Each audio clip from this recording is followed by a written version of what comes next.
Las voces de este episodio tratan temáticas exclusivas para adultos. Algunos contenidos pueden resultar delicados para público sensible. Recomendamos discreción. ¿Se puede volver a disfrutar de la sexualidad después de un abuso? Yo diría todo el rato que sí. ¿Y cómo es ese proceso de volver a disfrutar? A mí me gusta entenderlo como un camino que no es lineal, pero es un proceso que es como pasar de víctima, en el sentido de reconocer que algo nos pasó y que nos dejó un impacto, eso que vivimos, porque a veces es un proceso llegar a eso, ¿no? Es decir, lo que viví fue un abuso sexual, fue una transgresión y me generó tal impacto. Eso ya implica un proceso. Pero después de eso, ¿no? Viene, ok, esto que se le llama el ser sobreviviente, ¿no? A diferencia de el lugar de víctima, que cada lugar está perfecto, ¿no? Tiene su función. Pero el lugar de la sobrevivencia tiene que ver con, ok, tengo este impacto, me sigue doliendo, pero quiero salir de ahí, quiero trabajarlo, ya no quiero que me impacte en mi vida o en mi futuro. Y en general, cuando las personas llegan a terapia, si vienen por su propia motivación, están ya muchas veces en ese nivel o algo de eso está apareciendo. Pero luego viene lo que se llama la prosperidad, que tiene que ver con empezar a disfrutar de la vida. No solamente, ok, ya más o menos integré esta experiencia de trauma sexual, ya puedo hablar de eso sin llorar o sin movilizarme o sin recordarlo tanto, sino que también empiezo a sentir placer en la vida.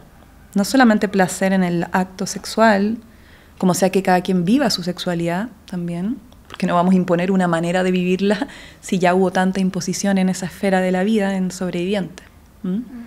Pero tiene que ver con empezar a conectar con el disfrute en general, y eso implica toda esta transformación que hablábamos del cuerpo, de las memorias traumáticas, para que pueda, en vez de estar constreñido, apretado, empezar a abrirse y expandirse, y eso requiere estar en un mínimo grado de seguridad y de regulación para poder acceder a lo placentero y dejarnos llevar por las sensaciones.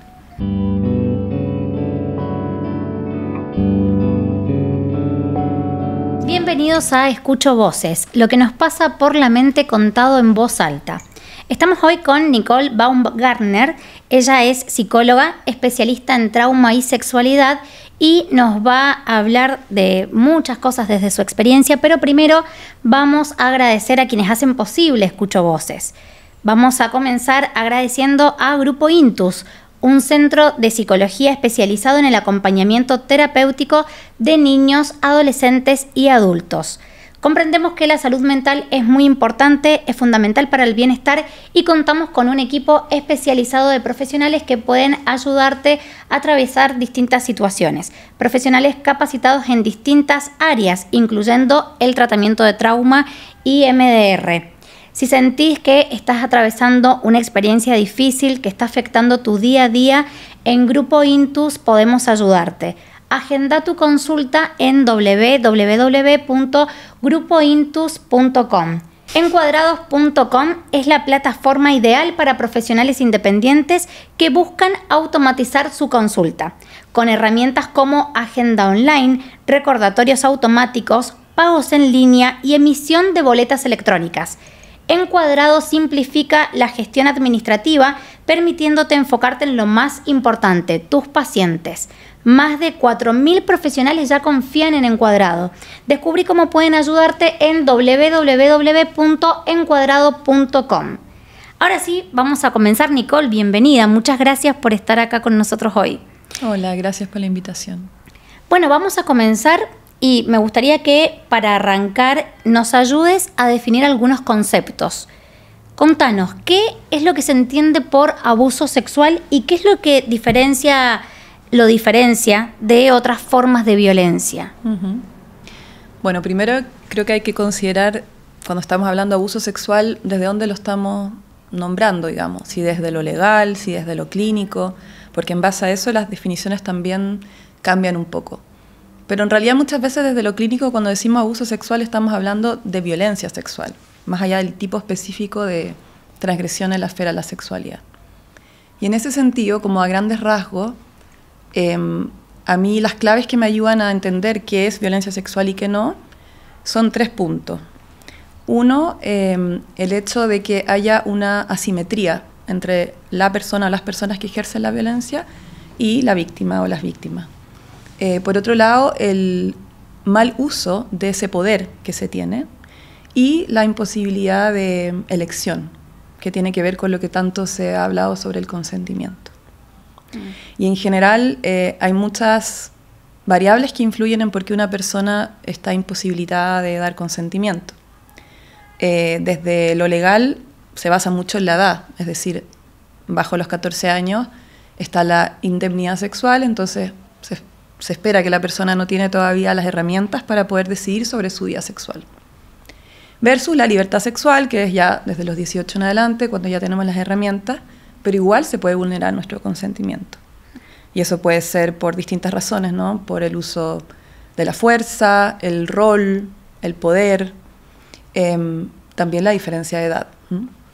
Y, por supuesto, si la persona tiene algún trastorno mental o está privada de sentido porque está durmiendo, porque está con algún efecto de cierta sustancia. Y también, bueno, por la relación a veces de dependencia o la intimidación que genera la persona que quiera transgredir. A veces se confunde el abuso sexual con violación, pero sabemos que el abuso puede adoptar muchas formas. ¿Podrías vos explicar esta diferencia y cómo es que se expresa en distintos contextos? Sí, por supuesto. Sí quería recalcar algo antes, muy breve, ¿sí?, en relación a qué diferencia hay entre la violencia y otros tipos de violencia. Porque en realidad igual todos estos puntos de la relación asimétrica, el rol de poder o la imposibilidad de elección o del consentimiento también se pueden pensar con otras violencias, la violencia física. Pero la violencia sexual, más allá de que toque zonas del cuerpo o exponga zonas del cuerpo o también a nivel de lo visual, no solamente desde el tacto, son zonas en general de nuestro cuerpo que son muy íntimas. Entonces, cuando se transgreden esas zonas sin el consentimiento, implica luego como una ruptura de la sensación de estar en casa, como la intrusión a nuestro espacio sagrado interno, una ruptura de nuestros límites personales, físicos, emocionales, sexuales, incluso espirituales, energéticos, dependiendo también de la mirada que tengamos. Entonces creo que eso es clave para entender el impacto de la violencia sexual, que ahí estaríamos hablando de trauma sexual, ¿no? Cuando hablamos del impacto. Y claro, hay distintos tipos, ¿no es cierto? Dentro del paraguas de la violencia sexual tenemos el abuso sexual, la violación, ¿no?, el estupro, hay como distintas definiciones, algunas más desde lo legal y otros también que no necesariamente toda violencia sexual está tipificada como delito sexual. Entonces, en general, la violación tiene que ver con el acceso carnal, ya sea vía oral, bucal, genital, y el abuso sexual es mucho más amplio, no implica el acceso carnal, pero cualquier otra acción de connotación sexual que explote a la persona y donde prime el deseo de quien agrede. Y eso, lo interesante también es comprender que puede ser físico, que es lo que más solemos como visualizar, pero también puede ser verbal o también puede ser visual, ¿no? Exponernos a material, pornografía, imágenes, a nivel verbal incluso ser demasiado explícito con algunas cosas, por ejemplo en menores de edad, o comentarios del cuerpo en desarrollo. Y lo físico tampoco solamente asociado a lo sexual tan directamente, sino que también puede ser excesivos cuidados de higiene de la zona genital, por ejemplo, en la infancia. Entonces también es bueno como ampliar esta mirada, porque muchas veces dejamos fuera ciertas situaciones porque no las consideramos dentro de lo que pensamos que es transgresivo. Claro, claro. Y contanos, hablabas de trauma sexual recién. ¿Cuáles, desde tu experiencia, crees que son los factores que influyen en cómo las personas pueden procesar el trauma sexual? Sí, en realidad aquí yo creo que hay factores que tienen que ver con la particularidad y la individualidad de cada persona, desde sus recursos internos, su experiencia previa de vida, cómo ha afrontado ciertas situaciones antes, la capacidad de éxito en el afrontamiento de desafíos o no, y también los recursos externos, la red, cómo responden las personas, ¿no? Ante la situación o la develación también. Y por otro lado hay un montón de factores, a veces le ponemos mucho foco al tipo de transgresión sexual. O hay personas que dicen, no, bueno, lo que yo sufrí no es tan terrible porque fue solo abuso y no fue violación. Pero en realidad ese no es el único punto que nos habla del impacto que pueda tener en una persona esa experiencia. Hay múltiples otros factores que tenemos que tener en consideración, porque a veces la propia persona sobreviviente también enjuicia en base a todas estas cosas también socioculturales respecto a qué es más violento que otra cosa. Por ejemplo, si hay fuerza física, supuestamente el impacto es mayor que si no la hay, y en realidad para nada, depende.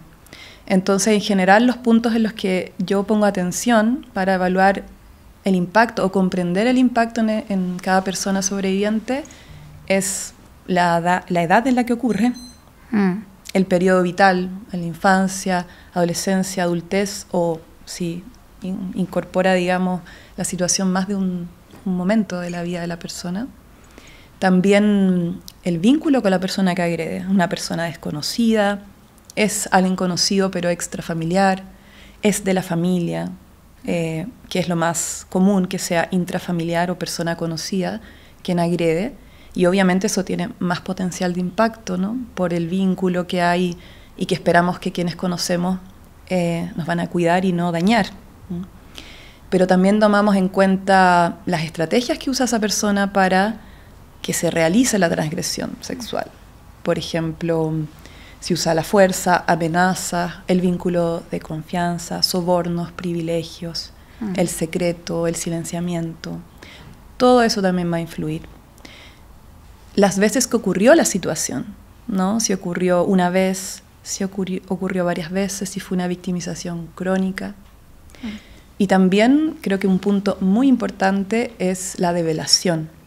Sabemos que las situaciones de abuso sexual, sobre todo infantil, en promedio tardan como 10 años en ser develadas.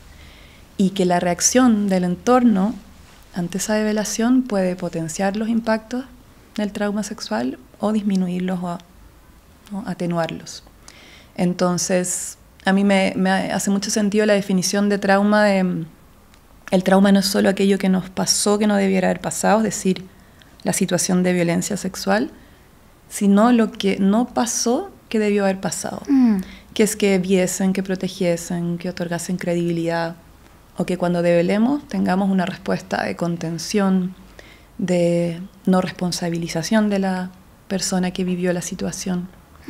Entonces, todos esos factores pueden influir en el impacto.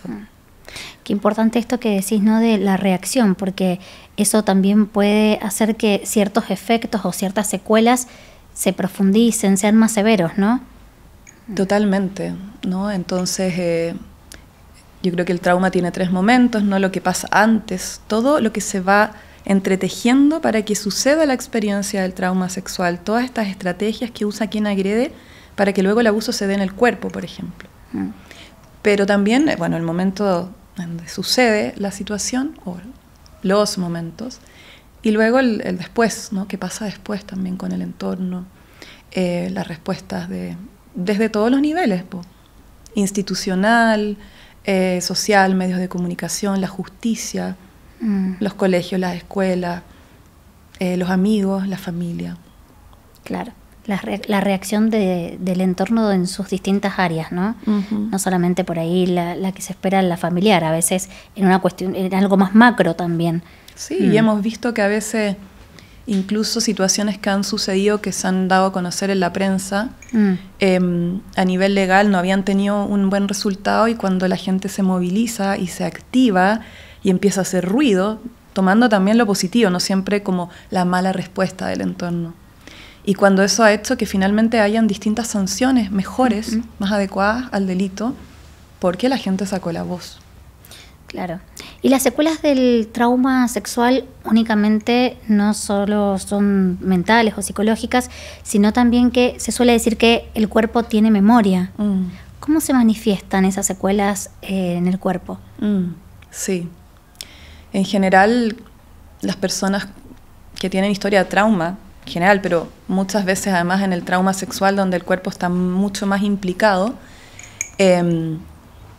a mí lo que me gusta es que ahora las neurociencias están hablando mucho del impacto en el cuerpo del trauma, pero en realidad desde la clínica o desde el psicoanálisis esto se viene pensando hace mucho tiempo, solamente no se nombraba quizás desde allí. Pero al trauma siempre se le ha dicho como, ¿no?, el terror mudo, el terror sin nombre, o este agujero que está carente de significado, esto real que impacta y es imposible de ser lenguajeado. Y como no queda lenguajeado o con posibilidad de ser puesto en palabras, justamente se guarda en una memoria distinta, que es la memoria somática más implícita, más que la memoria episódica declarativa. Y lo interesante ahí es todos los aportes de las neurociencias al respecto, ¿no? Que dicen, por ejemplo, que el área de Broca, que es nuestro centro expresivo del habla, se ve interferido con el estrés traumático y nos impide entonces poner nuestras experiencias en palabras. Y que incluso, esto nos sirve como a nivel terapéutico, luego cuando la persona intenta hacerlo puede ser retraumatizante ese proceso también. Por eso se dice que es imprescindible también incorporar el cuerpo, porque hay como niveles de elaboración de lo traumático que están en un registro corporal. Y eso lo podemos ver, por ejemplo, con los clásicos flashbacks o las reexperimentaciones, o la otra cara de la moneda de eso, que es la disociación, ¿no? La falta de presencia también en el cuerpo, en el sentir, o siento muy poco o siento demasiado, que es lo que pasa con los flashbacks. Y por más que yo le diga a esa persona lo que está sintiendo ahora, que es una reexperimentación del trauma sexual, no está pasando ahora, por más que yo le diga racionalmente eso, no basta para que, o sea, la seguridad es sentida, no es cognitiva. Entonces necesitamos trabajar con el cuerpo para que esa persona pueda sentir esa seguridad de que eso ya acabó y no está sucediendo ahora. Sobre todo además porque también se ha visto que el hipocampo, que es, ¿no?, nuestra área del cerebro que nos permite decir esto pasó en tal momento de nuestra vida, en tal contexto, se ve también alterado por, ¿no?, el estrés traumático y por la amígdala que está al lado muy hiperactivada. Entonces nos situamos que esa situación quedó en ese momento en el pasado, en tal contexto, y por eso las personas sienten muchas veces que el trauma sexual no ha terminado. Y cuando tienen, por ejemplo, un disparador en el presente, como por ejemplo tener actividad sexual con su pareja, algo allí se despierta y sienten que está sucediendo una situación de nuevo, que en realidad no está pasando. Entonces, solo para redondear, es como, es real para la persona, pero en realidad no es cierto, porque no está pasando ahora. Qué importante el hecho de trabajar con el cuerpo, ¿no? Porque por ahí los psicólogos tendemos a hablar mucho de la mente y los procesos psíquicos, pero claro, hay un cuerpo también ahí. ¿Cómo se trabaja con el cuerpo? Sí, yo siempre digo que trabajar con el cuerpo no necesariamente implica moverlo, porque a veces podemos tener la idea de que tenemos que, no sé, casi que levantarnos, mover el cuerpo, puede ser, pero muchas veces es ir llevando de manera dosificada la atención al cuerpo para ir generando como una especie de contenedor interno mayor, para que yo pueda evitar más las sensaciones tanto placenteras como displacenteras, sin que me desborden o sin que me disocie. Entonces, para mí el cuerpo es un lugar no solo donde el trauma quizás ocurrió, si es que fue un abuso físico, sexual, sino, o donde reside por la memoria traumática, que es corporal, sino que también un lugar de recuperación. Porque el cuerpo también nos ancla en el presente cuando nos vamos, ¿no?, hacia otro lugar, o volvemos al pasado, o el pasado más bien invade el presente. Y también pone un freno muchas veces a todas estas reacciones automáticas que aparecen. Nos podemos anclar, nos podemos enraizar. A veces cuando estamos experimentando un flashback nos podemos disociar, ¿no? O podemos, esto de sentir mucho, ¿no?, nuestra respiración cambia, nuestra musculatura cambia, se puede tensar más, la respiración es más superficial, más rápida. Entonces podemos también desde el cuerpo ayudar a que esa persona se sienta en seguridad hoy. Podemos hacer ejercicios de respiración, de enraizamiento, de cambio de la musculatura, de la mano con el trabajo cognitivo, que también es muy importante, ¿no? Y de la palabra, porque en el fondo lo que estamos tratando de hacer es una conexión entre nuestro neocórtex, ¿no? Y todas estas otras partes de nuestro cerebro primitivo que están en modo de supervivencia y que sienten que el peligro aún no ha acabado. Claro. Claro, se siente el peligro como una amenaza permanente, constante, ¿no? Exactamente. ¿Y cuánto afectan los mitos que existen, los distintos estigmas sobre el abuso sexual en la recuperación de una persona sobreviviente? Muchísimo, y ahí tenemos tanto que trabajar, ¿no? Como sociedad, como cultura. Y yo creo que, aparte de los clásicos que ya conocemos, como de ¿por qué no hablaste antes?, ¿no? O si ya pasó tanto tiempo, da vuelta a la página, o también ciertas ideas que al final tienen que ver con un desconocimiento del impacto del trauma sexual. Y para eso nos tenemos que psicoeducar y justamente estar hablando de esto que estamos hablando. Y yo creo que uno de los puntos que más afecta a los sobrevivientes es el asunto de las estrategias de supervivencia o de defensa. Porque siempre pensamos en la lucha y en la huida. Y muchas veces las propias personas sobrevivientes dicen: ¿por qué yo no luché? ¿Por qué yo no grité? ¿Por qué yo no lo empujé? Y invisibilizamos otras estrategias defensivas tremendamente brillantes, como son el congelamiento, que es cuando yo siento que por alguna razón, que no es algo que elijo desde mi mente racional, mi cerebro como instintivo tiene que funcionar rápido y es quien decide, en base a una evaluación, qué estrategia es la más adecuada. Es como cuando me quemo la mano con agua caliente. No puedo estar, a ver, tengo que sacar la mano, no, la mano sale. Entonces, cuando no se puede luchar ni huir, aparecen otras estrategias que obviamente son menos movilizadoras, pueden ser de mayor impotencia, por supuesto, porque siempre preferimos luchar o huir. Si podemos luchar y nos podemos defender, o si podemos huir. Y si es que no, viene el congelamiento, o lo que se ha hablado ahora últimamente, que es el apaciguamiento, que tiene que ver con, se da en contextos de amenaza vincular, ¿no? Cuando hay un trauma interpersonal, que es lo que es el abuso sexual, ¿no? Y allí entonces se buscan tener estrategias como para apaciguar a quien agrede, con tal de que no suceda algo peor. Entonces puede ser, bueno, voy a colaborar con esto, porque si no me pueden matar o pueden hacerle algo a algún familiar o lo que sea. O puedo perder mi pertenencia con mi familia, que para un niña adolescente puede ser mucho más amenazante que incluso atravesar la experiencia de transgresión sexual. Pero como sociedad, y también muchas veces las personas sobrevivientes juzgan esa reacción o está invisibilizada. Claro. Entonces es tan importante validar estos pequeños gestos de oposición que también están en el congelamiento y el apaciguamiento con tal de sobrevivir.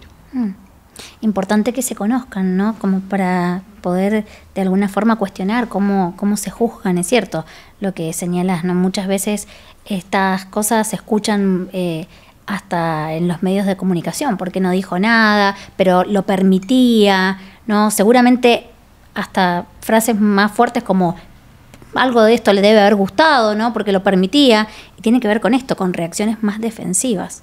Súper importante dejarlo bien claro. Bien, y en términos terapéuticos, ¿cuáles son los elementos clave para poder abordar el trauma sexual en una consulta psicológica? Sí, yo creo que uno de los elementos clave, como decíamos antes, que es un trauma interpersonal, por lo mismo, la seguridad que se establezca en el vínculo terapéutico va a ser fundamental. Yo creo que hay dos niveles de seguridad muy importantes. Primero está placenta relacional, que resignifica las relaciones abusivas a través de una relación de respeto y de cuidado, pero también la seguridad en términos corporales. cómo trabajar con el cuerpo también para llegar a un grado de estabilización primero, para recién, luego de haber logrado esa base de seguridad y estabilización, ir recién hacia el procesamiento, elaboración o resignificación de las memorias más traumáticas. Entonces también hay como un orden.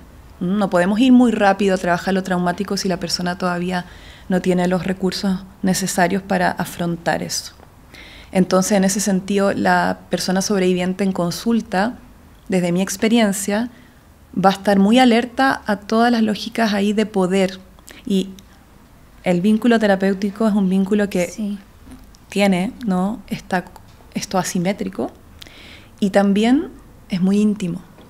Y eso puede ser como muy gatillante para los sobrevivientes. Entonces ahí es muy importante un enfoque, salvo situaciones muy específicas que lo requieran, mucho más colaborativo que directivo, mucho más invitacional que de prescripciones de esto es lo que tienes que hacer. Y de devolverle el poder a la persona sobreviviente y la capacidad de elección.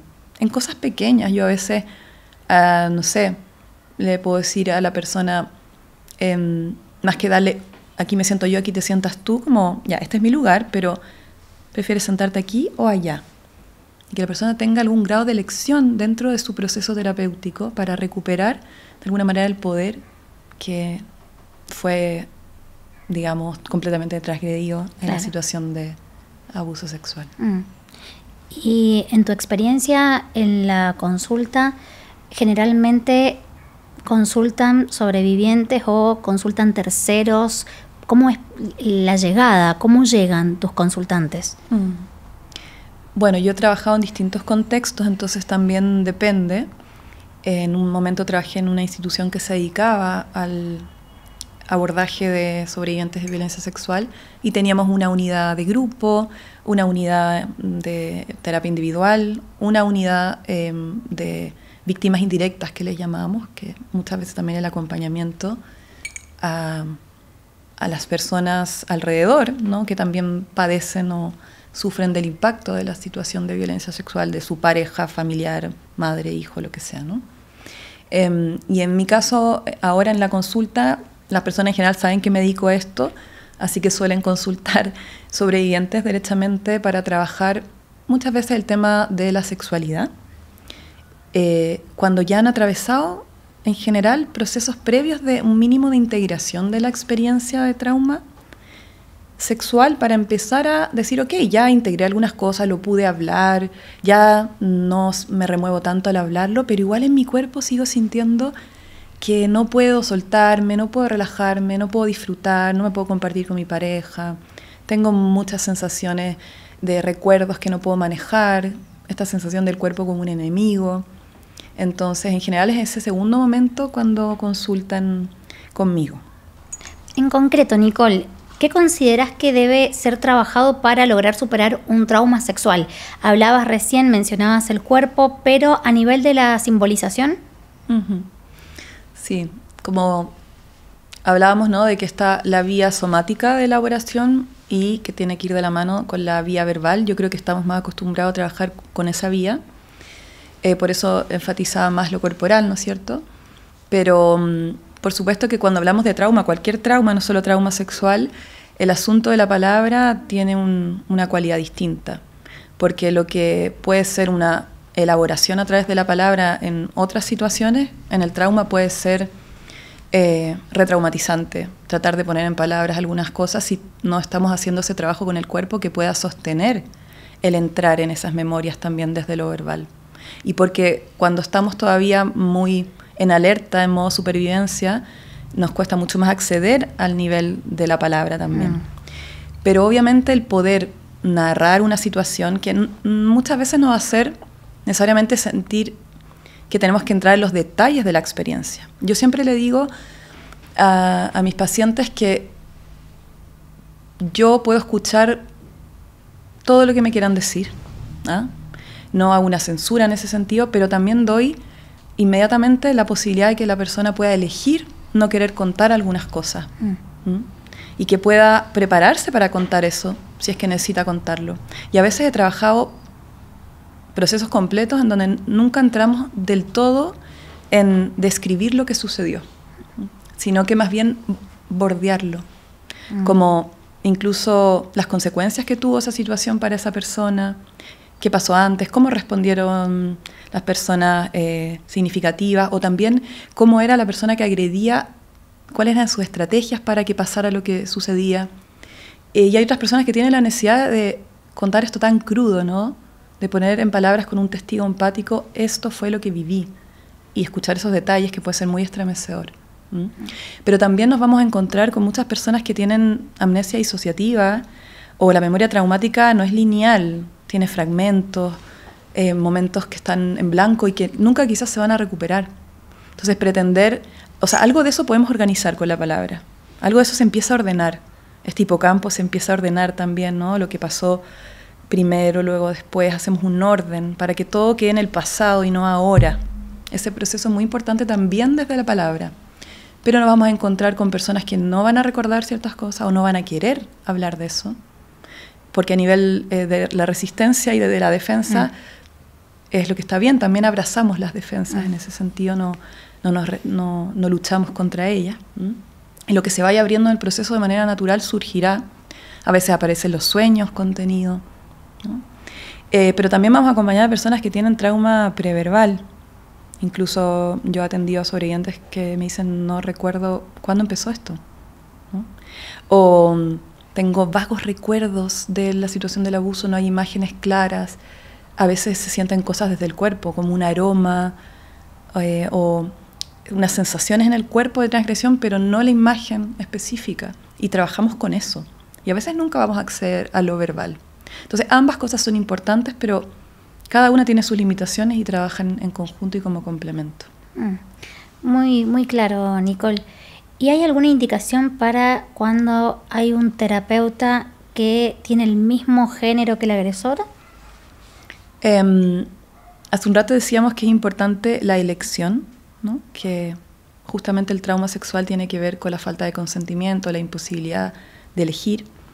Y cuando yo trabajaba en esta institución que atendía a sobrevivientes de violencia sexual, había listas de espera y la persona podía elegir si quería que fuese el género de su terapeuta. Y lo que sí yo pude ver, porque trabajé con varias colegas, por ejemplo, psicólogos hombres, que muchas de sus pacientes habían sido transgredidas por hombres y que igual habían dicho, yo prefiero no esperar 3 meses más con tal de que me atienda una mujer, quiero ahora y da lo mismo el género, y que había sido tremendamente reparador. También el hecho de encontrarse con una figura masculina que fuese cuidadosa, ¿no? Como claro, que muchas veces queda esto de todos los hombres son peligrosos, ¿no? O una mirada del género específico, ¿no? Que transgrede, muy totalizante o generalizadora. Entonces, incluso un vínculo terapéutico, si la persona está dispuesta, incluso uno puede plantearle esto, podría ser interesante para ti desde este punto de vista. Si la persona accede, puede ser incluso un plus para el proceso terapéutico. Y podría ser también, digamos, algo que resignifique los vínculos futuros, ¿no?, de esa persona. Totalmente. Bien, y hay una pregunta que quiero hacerte y que vos me puedas responder desde tu experiencia profesional. ¿Se puede volver a disfrutar de la sexualidad después de un abuso? Yo diría todo el rato que sí. ¿Y cómo es ese proceso de volver a disfrutar?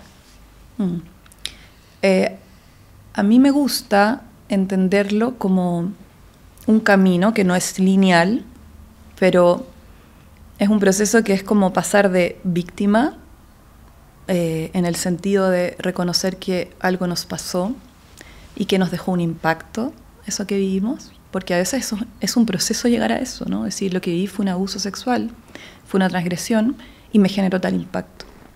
Eso ya implica un proceso. Pero después de eso, ¿no?, viene, esto que se le llama el ser sobreviviente, ¿no? A diferencia de el lugar de víctima, que cada lugar está perfecto, ¿no? Tiene su función. Pero el lugar de la sobrevivencia tiene que ver con, tengo este impacto, me sigue doliendo, pero quiero salir de ahí, quiero trabajarlo, ya no quiero que me impacte en mi vida o en mi futuro. Y en general, cuando las personas llegan a terapia, si vienen por su propia motivación, están ya muchas veces en ese nivel o algo de eso está apareciendo. Pero luego viene lo que se llama la prosperidad, que tiene que ver con empezar a disfrutar de la vida. No solamente, ok, ya más o menos integré esta experiencia de trauma sexual, ya puedo hablar de eso sin llorar o sin movilizarme o sin recordarlo tanto, sino que también empiezo a sentir placer en la vida. No solamente placer en el acto sexual, como sea que cada quien viva su sexualidad también, porque no vamos a imponer una manera de vivirla si ya hubo tanta imposición en esa esfera de la vida en sobreviviente. Pero tiene que ver con empezar a conectar con el disfrute en general. Y eso implica toda esta transformación que hablábamos del cuerpo, de las memorias traumáticas, para que pueda, en vez de estar constreñido, apretado, empezar a abrirse y expandirse. Y eso requiere estar en un mínimo grado de seguridad y de regulación para poder acceder a lo placentero y dejarnos llevar por las sensaciones.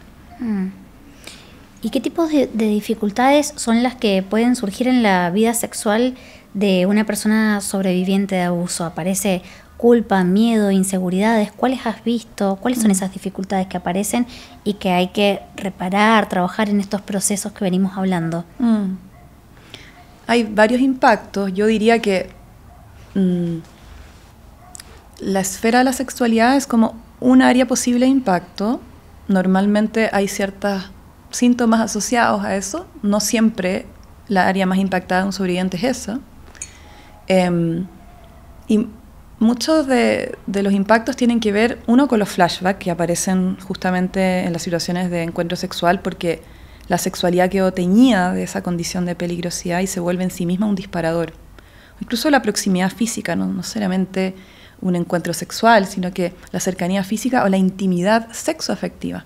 ¿No? En general, generar lazos, ¿no? Porque hay una traición en lo vincular a partir del abuso sexual.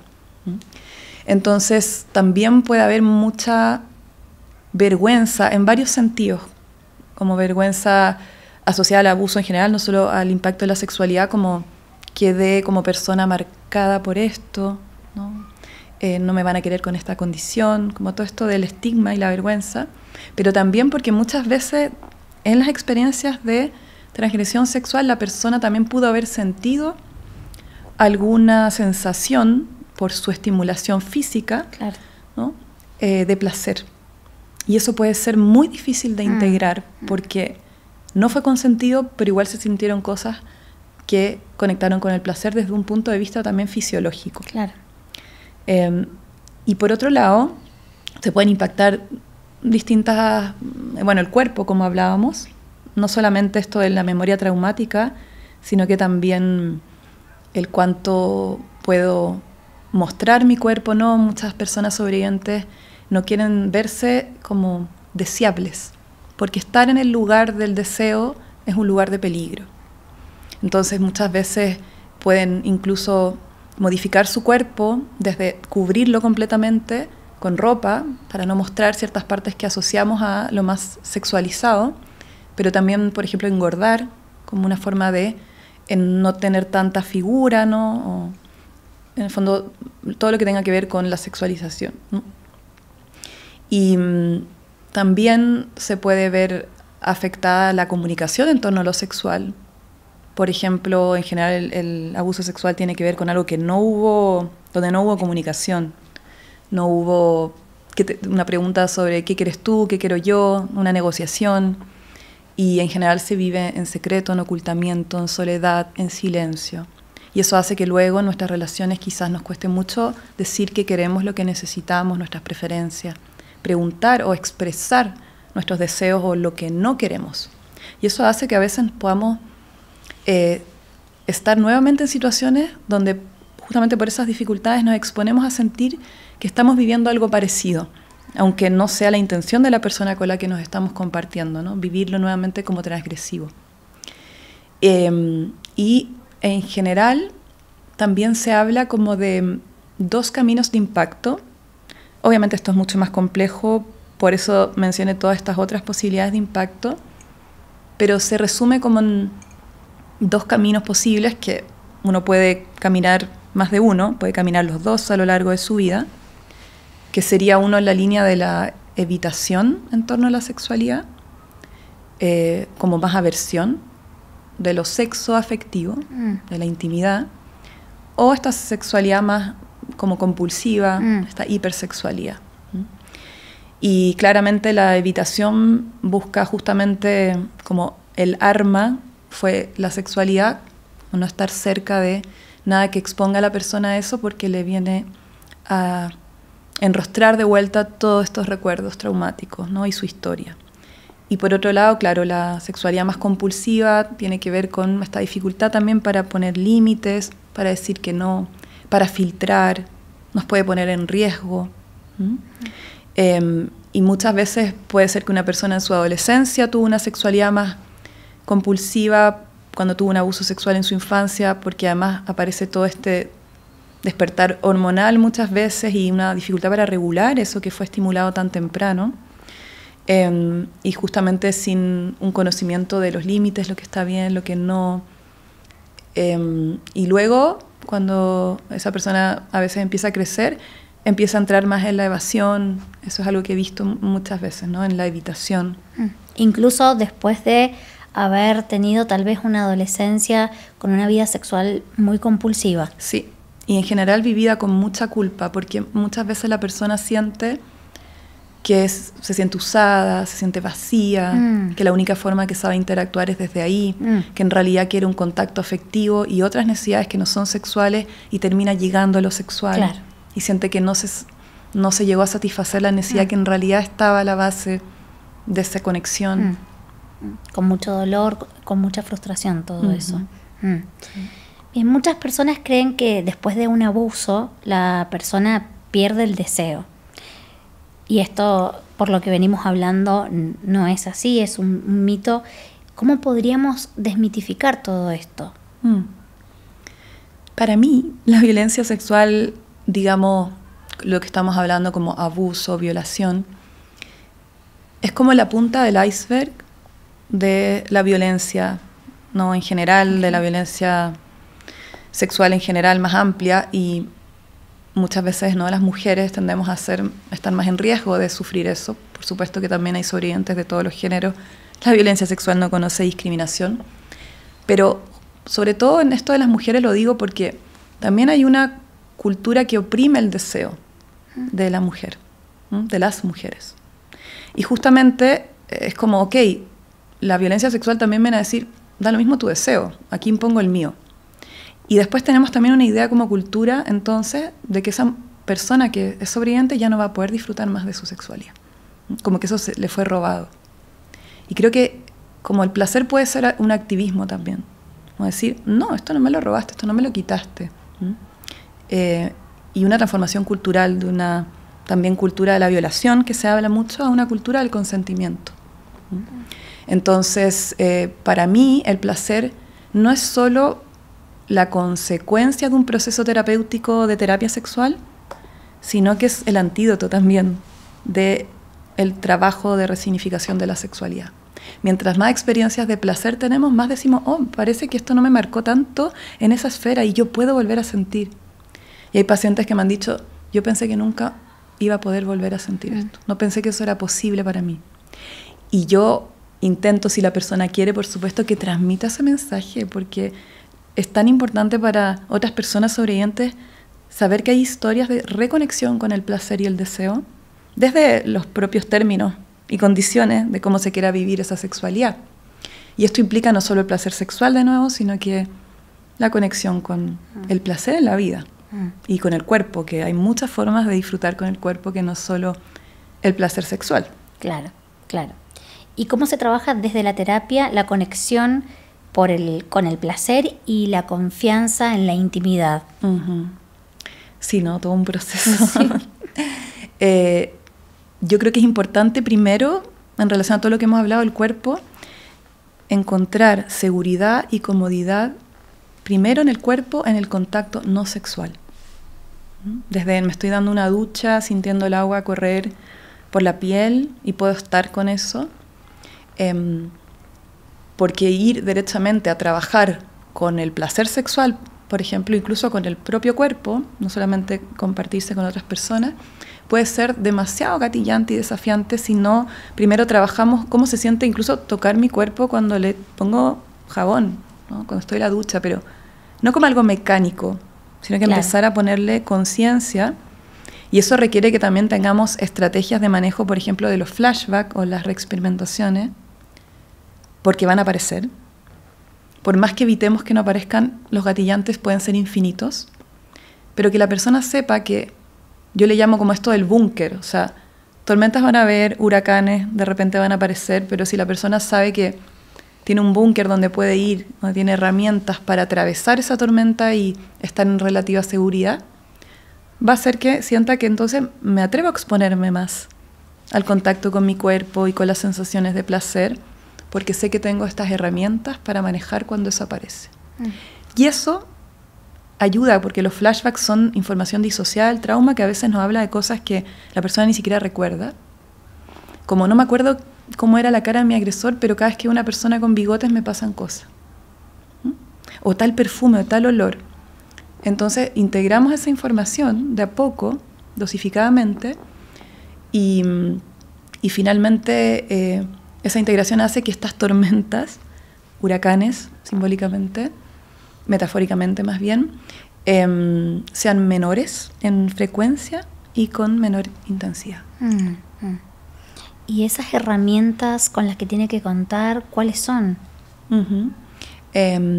Yo, por ejemplo, hago primero como trabajos concretos de cómo manejar los flashbacks, que eso tiene que ver, por ejemplo, en un contexto, da lo mismo, puede ser en cualquier contexto, pero aparece una sensación de reexperimentación. Lo primero que la persona pueda detenerse en lo que sea que estaba haciendo, sobre todo si está teniendo un acto sexual, el continuar en el acto sexual sin detenerse, como que lleva a justamente que fortalezcamos toda esta conexión entre lo abusivo y lo sexual. Entonces detenerse e identificar qué disparó en mí esta sensación. Un olor, que me tocó tal parte del cuerpo, tal posición, el sonido de una respiración. Todos los sentidos pueden ser disparados. Y luego de eso, que la persona pueda calmarse, más bien regularse sería la palabra. Y ahí ocupamos estrategias más corporales, en el sentido de la persona afirma su realidad presente. Entonces, porque a nivel de sentidos internos corporales puede haber taquicardia, respiración más rápida, y todo eso se forma un loop, donde la persona dice, si estoy respirando así, si me estoy sintiendo todo en tensión, significa que estoy en peligro, y eso empieza a fomentar más esas sensaciones.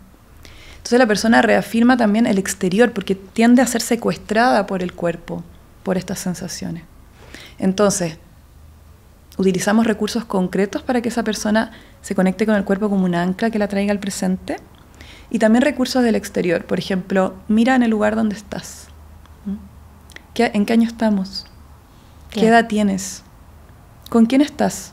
A veces la persona dice, necesito prender la luz para ver que la persona con la que estoy teniendo actividad sexual es mi pareja y no es quien me agredió. Entonces, ok, ¿qué necesitas hacer? Oler a tu pareja, prender la luz, ver a tu pareja, ¿no? Y que la pareja también sepa que eso está pasando, ¿ya? Y también recursos corporales. Hay personas que van a tender a hiperactivarse, entonces va a haber una respiración más superficial, una tensión muscular. Invitamos a la persona, mientras está haciendo todo esto otro, y donde se puede repetir, eso era antes, esto es ahora, no está pasando ahora, puede tomar respiraciones más profundas, porque la respiración tiene esto tan interesante que, por un lado, es automática, no estamos pensando todo el día que tenemos que respirar, es supervivencia, pero a la vez la podemos controlar voluntariamente cuando así lo decidimos. Entonces hacemos respiraciones más amplias, con una exhalación un poco más prolongada, que active nuestro sistema parasimpático, ¿no? De relajo. Y también relajamos musculatura.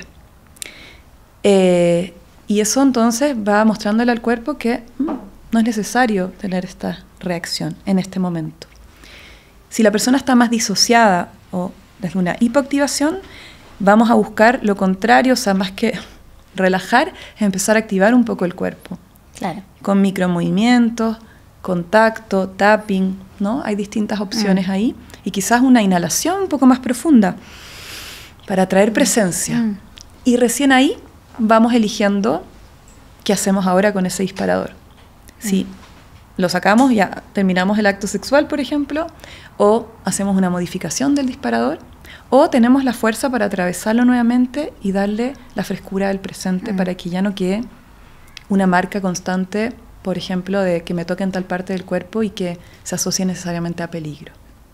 Es interesante que lo que estás relatando, porque las herramientas que nombrás, además de ser herramientas que colaboran en episodios como los flashbacks, también pareciera que contribuyen a un aprendizaje más a largo plazo, no solo para ese episodio, ese momento, sino que es reconectar también con el cuerpo o resignificar ese vínculo con el propio cuerpo, ¿no?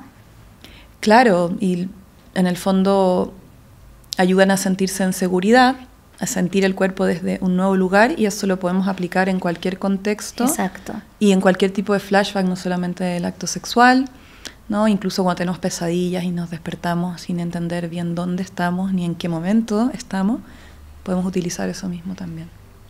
Bien. Y luego también hay ejercicios más asociados a lo sensorial, conectar con el cuerpo, por ejemplo. Es muy difícil llegar y conectar directamente con el cuerpo muchas veces, entonces ocupamos los recursos transicionales, objetos transicionales, como hacen los bebés, ¿no es cierto?, con los pañitos, esto que en Chile le llamamos el tuto. Pero utilizamos, puede ser una textura, cualquier objeto que tengamos y que la persona lo pueda explorar, o que luego el objeto pueda tocar a la persona, ¿no? Y luego empezamos a hacer ya un trabajo más de qué pasa si mi mano toca mi otra mano, en zonas más de la periferia, para de a poco ir entrando más a la zona centro del cuerpo. Pero siempre lo primero es los flashbacks, porque mientras la persona hace eso, pueden que aparezcan memorias y la persona ya tiene las herramientas para trabajarlas a medida que va conectando con el cuerpo, para recién después empezar a ir hacia zonas que están más cargadas de lo que asociamos con la sexualidad, como la genitalidad, los pechos, dependiendo de la persona también ciertas partes del cuerpo.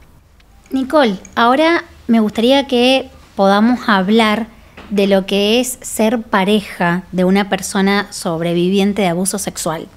Para quienes son pareja de un sobreviviente de abuso sexual, el tema me imagino que puede ser un poco difícil, ¿no?, de abordar. ¿Cómo poder acompañar sin generar presión, sin generar incomodidad? Sí, en realidad lo que más tiende a pasar, creo yo, y no solamente a las parejas, yo creo que a las amistades, a la familia, que cuando uno se entera de que la persona que uno quiere es sobreviviente, muchas veces nos puede pasar que o queremos saber muchos detalles y preguntamos y ya hablamos, que de pronto empezar a poner en palabras algunas cosas puede ser muy movilizador, o la persona no quiere o no está preparada. Entonces, el respetar también eso, el dar la posibilidad de que la persona cuente lo que necesita contar y lo que no es necesario. Yo creo que con el titular ya basta. Pero también pasa lo contrario a veces, que las parejas muchas veces, por intentar no activar a la persona o no hacerla sufrir más de lo que ya ha sufrido, muchas veces tienden a tal vez no preguntar más sobre ese asunto. Y yo a veces, cuando he acompañado a sobrevivientes, en las sesiones me han comentado, bueno, lo hablé con mi pareja, pero como que nunca más me habló del tema, y se sienten mucho más en soledad respecto a eso. Entonces, en realidad, al final, no se trata de una conversación, sino que son conversaciones y elaboraciones conjuntas. Porque si no, empezamos a hacer suposiciones como pareja de, esto creo que necesita mi pareja. Quizás es mejor que yo no le pregunte, y tal vez mi pareja quiere hablar. O tal vez estoy preguntando y mi pareja no quiere hablar y no le estoy diciendo, ¿te parece que hablemos de esto o prefieres en otro momento? De nuevo, el tema de la elección, de darle el poder a la persona respecto a ese tema, más que suponer, eso le da autonomía a la otra persona. Y también la propia pareja, ¿no?, puede sentir muchas cosas con respecto a ese tema. Entonces la pregunta ahí también es, ¿qué me pasa a mí con esta temática? ¿Cómo me toca en mi historia? ¿O cómo me remueve a mí eso? Porque va a influir en lo que me pase. ¿Cuáles son mis temores?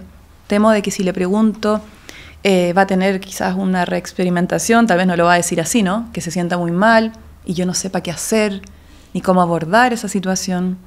Entonces ahí es súper importante también transparentar no solamente el malestar de la persona sobreviviente, sino que también los miedos y también el malestar de la persona que es pareja respecto a esto. Y poner esas dos cosas sobre la mesa, porque si no también rigidizamos los roles. De alguna manera, aquí está la persona que es sobreviviente y entonces la ponemos en ese lugar de el cuidado, la protección y el exceso también de cuidado, y la otra persona como la fuerte, la sostenedora, y de pronto esa persona sostenedora también la está pasando mal, o no tiene actividad sexual y la está pasando mal y se frustra, ¿no? Y también cómo manejar eso, cómo darle lugar sin que se vuelva una presión para la persona sobreviviente. Y lo que ayuda a eso principalmente es el diálogo, ¿no? Y a veces no es tan fácil hablar de estos temas, justamente. Claro. ¿Crees entonces que suponer puede ser uno de los errores más comunes, ¿no?, a la hora de intentar acompañar a un sobreviviente de trauma sexual? ¿Hay algún otro error que en tu experiencia hayas identificado que cometen las personas que buscan acompañar? Esto de no preguntar o preguntar en exceso, también más que errores, como que siento que suena un poco, o sea, entiendo, ¿no? Pero siento que puede sonar un poco castigador. Sí. O como, ay, entonces tengo que tener más cuidado porque me puedo equivocar. Y sabemos que las cosas se pueden reparar. Entonces tampoco le vamos a dar en el clavo siempre enseguida. Entonces lo importante es, ¿cómo sentiste esto? ¿Qué necesitas de mí? Creo que es una pregunta importante. ¿Qué necesitas de mí? ¿Esto te ayuda o no? Y en ese sentido, muchas veces las parejas de sobrevivientes, es muy difícil esto, porque a veces sienten incluso que se ponen en el lugar de quien abusó, en el sentido de cuando están teniendo actividad sexual y ven que la pareja, por ejemplo, tiene una reexperimentación en el momento, no un flashback, y si bien están tratando de ser lo más cuidadosos posible, muchas veces piensan como, yo quizás estoy haciendo algo, y entonces se inhiben, se sienten con culpa. Oye, hay un montón de cosas que le pasan a esa persona que a veces no pueden ser dichas o procesadas. Por eso, en ese sentido, el acompañamiento en pareja es súper importante, ¿no? Si están disponibles para trabajar en pareja. Y también esto de los flashbacks que hablábamos, a veces la persona piensa que lo mejor, esto de suponer, es darle un abrazo a mi pareja en ese momento. Eso puede ser un error. Más que preguntar qué necesitas, quizás el contacto corporal en ese momento puede ser un disparador tremendo. Y lo que se necesita es un toque de la voz, como, oye, aquí estoy, si necesitas algo, y mantener ese espacio. Y quizá otra persona va a necesitar que la toquen. Entonces, por eso no hay como estándar aquí, sino que más bien es, ¿cómo te puedo ayudar? ¿Cómo te puedo acompañar en esto? Y que lo hablemos en situaciones de cuando estamos en relativa regulación, y no cuando estamos en el momento de la amenaza, la reexperimentación, el flashback, sino que sostener estas conversaciones cuando estamos en un buen estado para dialogar.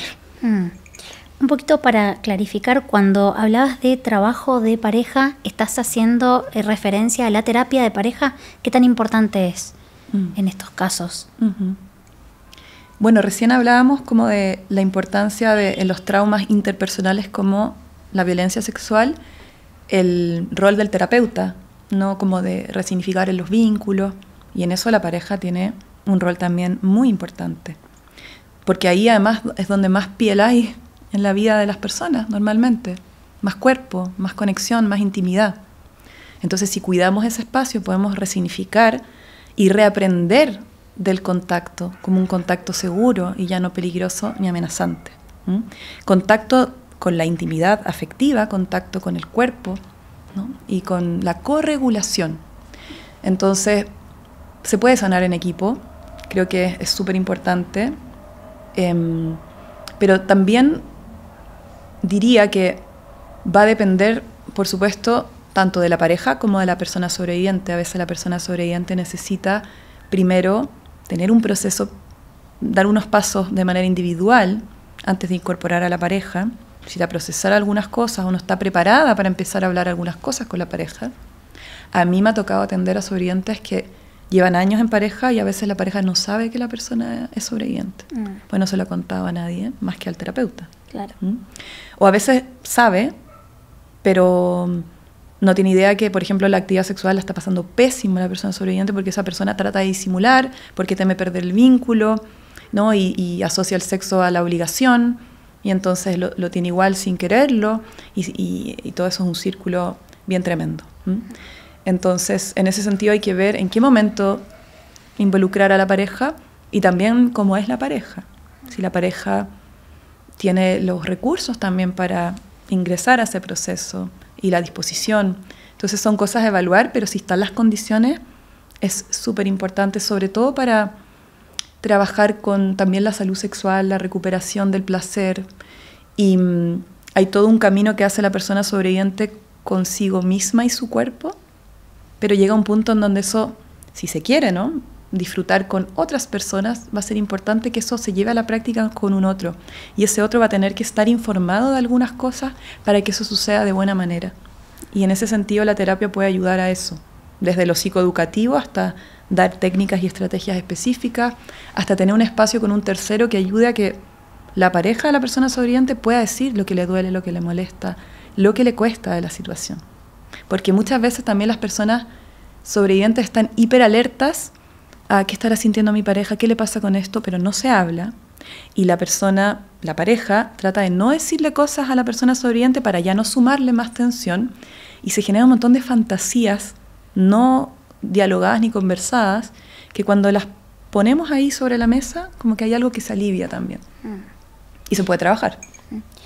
¿Y qué puede colaborar o qué puede facilitar crear un espacio íntimo, seguro, donde poder hablar en nuestras relaciones del abuso sexual, pero sin caer en silencios incómodos, en frases que pueden llegar a ser contraproducentes? ¿Qué podría colaborar a crear ese espacio? Sí, claro, primero pienso que muchas veces con el trauma hay una necesidad como de... tenemos nuestra necesidad de conexión, ¿no?, humana, de vincularnos, pero a la vez tenemos los patrones de protección que muchas veces son como contrarios al vínculo, ¿no?, porque nos sentimos en amenaza. Entonces, no solo el contacto corporal y la sexualidad nos ayudan a ir trabajando el soltar estos patrones de supervivencia y conectar, sino que también el diálogo y las conversaciones nos ayudan como a salir también de los patrones de defensa, si es que tenemos conversaciones que van en esa dirección. Y en ese sentido a veces he visto que tendemos muchas veces a o minimizar o dar consejos más prácticos que escuchar la contención simplemente de estar ahí, o preguntar, ok, ¿qué necesitas con esto? ¿Cómo podemos hablar de esto? Puede ser interesante situar momentos, como decir, ¿te parece que hablemos de esto? Y así como uno sitúa ciertos momentos o lugares para hablar de temas difíciles de la pareja, que dicen que no sea en el dormitorio, muchas veces se dice. Bueno, también darse esos espacios para hablar de estas temáticas que a veces son complejas, para que no sea la conversación, sino que vayamos pudiendo dialogar. Y si pensamos en esto de la develación, ¿qué es lo que la persona espera recibir cuando habla de este tema? En la develación, pero siempre en realidad, es credibilidad. Y credibilidad implica también no minimización, o sea, validación en el fondo. Credibilidad es, ok, sí, esto te pasó, y también no, bueno, ya pasó tanto tiempo, pero ya sí, o sea, es bueno que nuestro cuerpo sepa que ya terminó, pero no en ese sentido, como, ya, pero las consecuencias siguen aquí. Claro. Y ese argumento de, pero si ya pasó tanto tiempo, creo que es falta de también conocimiento de lo que es el trauma, ¿no?, y su elaboración. Entonces, yo siempre doy este ejemplo de como un huracán de nuevo, que te saca el techo de la casa y se vuela, y no porque pasen 10 años se va a reconstruir ese techo solo, ¿no? Necesitamos entonces de hacer cosas para que eso se reconstruya. Entonces, contención, validación, también protección, en el sentido, si la persona todavía siente que está pasando algo, desde, oye, pero la persona que te agredió es tu familiar y vamos todos los domingos a la casa de esa familia, ¿qué necesitas, no, para sentirte más en protección? Muchas parejas a veces es como, hay que denunciar, hay que decirle todo esto a la familia, y es como, ¿pero qué necesita esa persona ahora? ¿O qué puede hacer esa persona sobreviviente? Más que lo que la pareja necesite hacer con eso. Y la contención afectiva, o sea, credibilidad, protección y la contención afectiva, yo creo que son herramientas súper importantes. Y la psicoeducación respecto al trauma sexual, ¿no? ¿Qué pasa? ¿Qué se necesita? ¿Cómo funciona? ¿Cómo son los procesos de resignificación del trauma sexual? Todo eso yo creo que ayuda también a abordarlo con la pareja. Nicole, quiero agradecerte mucho porque has logrado hablar de temas que son muy difíciles de una forma simple y clara, que se puede entender, y me parece que has logrado transmitir un mensaje muy importante. Hablábamos de la psicoeducación y me parece que las personas que hoy nos están escuchando realmente se van psicoeducadas realmente con todo lo que nos has podido aportar, así que agradecerte por eso y preguntarte si pueden sacar hora con vos, si es que usás algún sistema de agendamiento donde puedan conectarte. Sí, yo utilizo Encuadrado, que es una, digamos, aplicación que me ha ayudado mucho al orden también, con la agenda. A los pacientes les gusta mucho porque además les llegan recordatorios, el pago es fácil, el reembolso también, si es que se tiene esa opción.